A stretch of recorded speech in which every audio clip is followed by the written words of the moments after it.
Dari India, Pak Rory, izin saya ingin sampaikan, dalam hal menyeimbangkan hubungan antara BRICS dan Barat, India itu dianggap berhasil. India itu merupakan anggota dari BRICS, namun juga salah satu sekutu terpenting Barat di Asia Pasifik.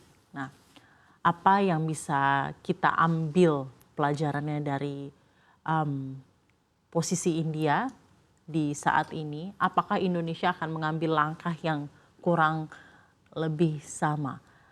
Saya ingat katanya Pak Prabowo Presiden bahwa thousands of friends are too few, but one enemy is too many. Apakah ini bentuk dari diplomasi politik yang akan dijalankan oleh Presiden Prabowo Subianto?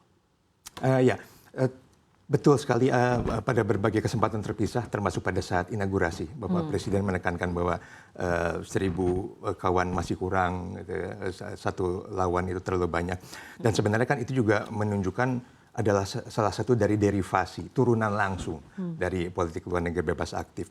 Dan tentu saya tidak bisa bicara atas nama negara lain tentunya. Tapi for sure bahwa kita akan true to ourselves dalam menjalankan politik luar negeri bebas aktif tersebut, termasuk dengan berkawan dengan siapapun.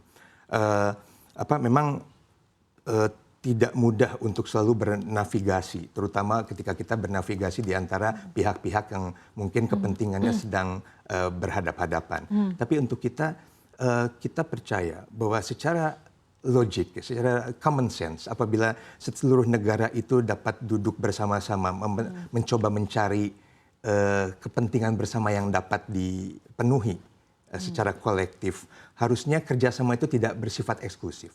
Kerjasama itu harus selalu diselenggarakan dalam sebuah wacana, dalam sebuah format yang seinklusif mungkin, melibatkan semua negara yang ada di dunia.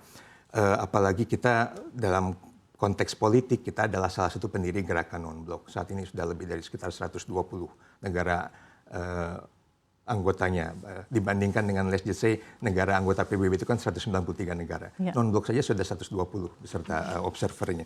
Artinya kita melihat bahwa kita merupakan figur yang entitled, layak untuk dapat memajukan diri, menyuarakan kepentingan negara-negara berkembang, negara-negara Global South untuk dapat lebih memiliki leverage, posisi daya tawar untuk yang berbicara di forum-forum global, termasuk diantaranya untuk isu-isu ekonomi. Dan dalam hal ini tentu kita akan bekerja sama, mungkin juga mirroring atau belajar dari pengalaman negara-negara lain, termasuk diantaranya India. Namun tidak terbatas pada 1-2 negara saja tentunya. Yang pasti kita tahu kadang-kadang kan the problem is not about the message. It's not only about the message, but also about how to convey the message. And who conveying the message. Conveying the message. Yes, dan buat kita dengan pendekatan kita yang mencoba selalu inklusif, kita berharap bahwa partners kita dari berbagai belahan dunia, dari berbagai kelompok groupings manapun dapat membuka diri untuk mendengarkan aspirasi Indonesia. Karena kita pun ingin berkontribusi sebenarnya terhadap partisipasi kita di forum-forum tersebut. Nah, who conveying the message? Dan dalam hal ini, tadi kan karena saya ambil contoh India ya Pak ya. Bagaimana tanggapan Anda mengenai posisi India seperti yang tadi sempat saya sampaikan? Apakah who conveying the message dalam hal ini Pak Modi, Presiden Modi is a good messenger carrier untuk peran India di geopolitik dunia? Nah, tentu saya bukan juru bicara Kementerian Luar Negeri India, jadi saya tidak bisa berkomentar. Tapi saya bicara dalam konteks negara, bahwa negara itu kan Indonesia, let's face it, bahwa kita adalah anggota G20, dianggap sebagai 20 ekonomis terbesar di dunia saat ini, yang kedepannya akan lebih robust lagi kemajuan ekonominya. Kita salah satu negara dengan 3 demokrasi terbesar di dunia. Kita negara dengan mayoritas Muslim terbesar di dunia, meskipun kita bukan negara Islam. Banyak hal-hal yang sebetulnya menjadi potensi kita untuk maju lebih robust lagi ke depannya, dan akan coba kita materialisasikan, dan antara lain dengan cara berkawan dengan siapapun, mencari titik-titik temu dengan negara-negara tersebut, baik secara individu ataupun secara kolektif, untuk kepentingan bersama. Jadi lagi-lagi, who conveying the message-nya dalam hal ini adalah Indonesia. Postur kita itu adalah postur yang dihargai. Contoh kecil saja, fakta bahwa negara-negara BRICS memutuskan kurang dari 3 bulan sudah menerima aplikasi Indonesia sebagai anggota penuh. Sebuah proses yang biasanya itu mungkin dilakukan dalam kurun waktu sekitar setahun atau bahkan lebih untuk negara-negara lain yang menjadi anggota BRICS. Itu menunjukkan bahwa mereka memiliki kepercayaan bahwa Indonesia pun bisa memberikan kontribusi positif terhadap agenda-agenda yang sekarang sedang mereka susun, agenda yang sedang mereka formulasikan atau mereka bahas bersama. Jadi kita memiliki postur untuk ikut mencoba shaping the norm, baik itu di dalam BRICS ataupun beyond. Baik, terima kasih sudah cukup jelas Pak Roli. Tanggapan dari Pak Aryawan mengenai hal ini, positioning Indonesia.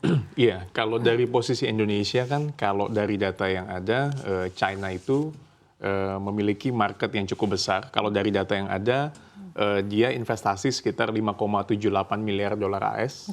Ya, sekitar 11.551 proyek di periode 2024, Januari sampai dengan akhir tahun ini. Dan memang ini kalau dilihat pasar ini cukup besar, artinya apa yang kita bisa lakukan dengan China. Karena dia adalah salah satu membership yang ada di BRICS. Yang kedua adalah kalau kita lihat BRICS ini memang juga punya potensi. Artinya dengan kita ada masalah misalnya berkaitan dengan EU Deforestation Law, yang kita tahu bahwa produk crude palm oil kita, kelapa sawit kan nggak bisa tembus ke pasar Uni Eropa, belum banyak bisa tembus. Ini bisa menjadi pasar alternatif untuk kita bisa masuk pasarnya ke negara-negara yang di BRICS. Mudah-mudahan seperti kekuatan-kekuatan yang ada, seperti Brazil misalnya kuat di kedelai, daging, dan gula, dan ini bisa kita optimize dalam peluang kerjasama berkait dengan teknologi pertanian. Afrika Selatan, dia kuat di misalnya sektor-sektor seperti migas, emas, dan sebagainya. Dan India misalnya dia adalah salah satu pemain farmasi global dan teknologi. Nah ini yang kita juga bisa kembangkan. Nah positioning Indonesia adalah sebagai penyeimbang juga. Indonesia juga bisa playing on the playing field yang ada gitu.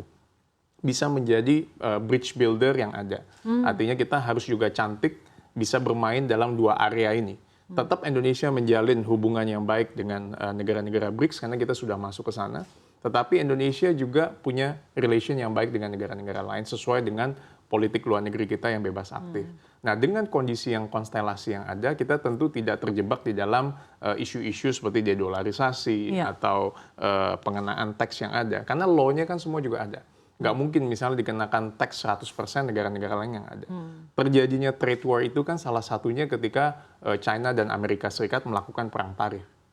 Memang esensial dari yang namanya fair trade itu belum banyak, belum terjadi yang ada di dunia ini.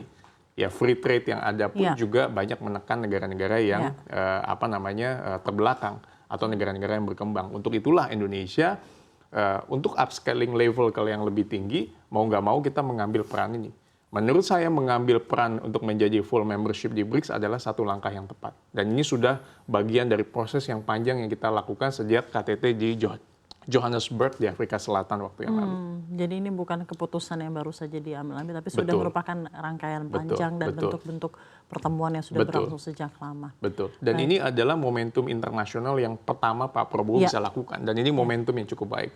Karena waktu periode Pak Jokowi... Saya juga kaget karena Januari itu tanggal 5 kalau tidak salah baru saja diumumkan bahwa yang saya dengar ketika Menteri Luar Negeri Indonesia ke BRICS ke Kazan Rusia pada saat itu, yang kami dengar beritanya adalah sebagai mitra ya, jadi partner states. Tapi Januari diumumkan bahwa menjadi full membership of BRICS. Gitu menambahkan Mbak Syafira, waktu saya diwawancara di sini itu masih menjadi negara mitra memang. Memang aksesi atau prosesnya cukup cepat di BRICS ini.